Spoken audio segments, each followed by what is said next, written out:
The government is hunting me down. Everywhere I go, I see these men in suits staring at me. My life is in danger, and I have no one to go to. It all started on the 3rd of October, 2015.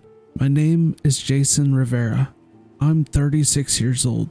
I was homeless for over 15 years until I caught the break of a lifetime. At least I thought it was a break. As someone who is homeless, I never knew where my next meal was going to come from. So I always had to search anywhere I could, and that's including dumpsters. That's when my life really went downhill. I was searching a dumpster, and let's just say in not so good area. I found a book bag, and I was hoping to find maybe some spare change. Maybe if I was lucky, maybe find $1. But instead, I found the one thing that changed my life around, but also put my life in danger. I opened the book bag, and there was $500,000 in cash. And there was one USB drive in there as well. I started crying, thinking that the Lord was watching out for me on this magical day. I felt kind of bad just taking it, but it wasn't the dumpster. I guess you can say finders, keepers, losers, weepers. I took it, and I ran as fast as I could. I got onto the next bus and went downtown to the local library. I also grabbed a sandwich on the way there. It was the first time I actually had a decent meal in a few months. I put the USB drive into the computer, and I will regret doing that the rest of my life. There was a bunch of information about the cartel, different drug dealers, stuff about what's going on overseas, and even some stuff about the President of the United States and our government.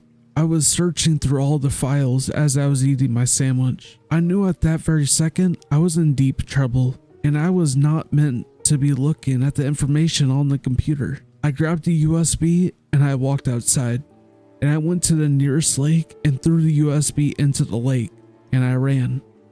I know it wasn't the smartest idea, but I didn't know what else to do.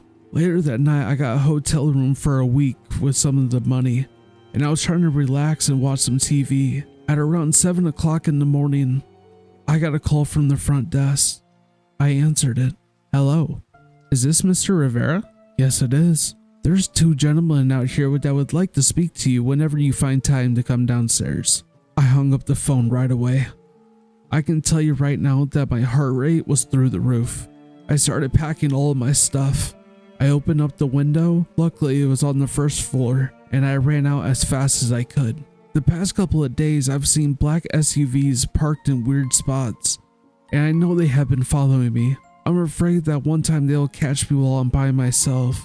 They're gonna hurt me, or even worse, they'll eventually kill me. I didn't survive over 15 years being homeless just to get killed by the government. Some of you might be wondering, why don't I just give the money back? I don't think it's about the money anymore. I think it's about what was on the USB, and they know I've already seen what was on it. I don't have any family left, but in case something does happen to me, please tell Shelby on Wilkoff Street. She has light brown hair, usually wearing a purple jacket. Please tell her thank you for being so nice to me. I don't think I have a lot of time left. They will eventually kill me for what I saw in the USB. We live in a fucked up world. I'm just a man trying to survive, and now my life is on the line. It feels like I'm home again because I'm on the street under a bridge. This is where I used to sleep when I was younger. I have more money than I know what to do with, but I'm afraid to spend a single dime of it.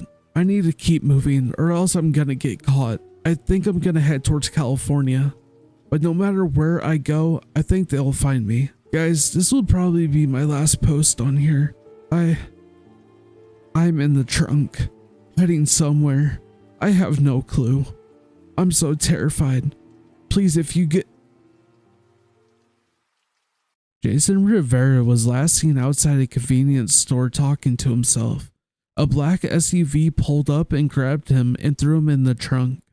He was never seen again. Although the police looked into it, they soon found no leads and completely swept it underneath the rug.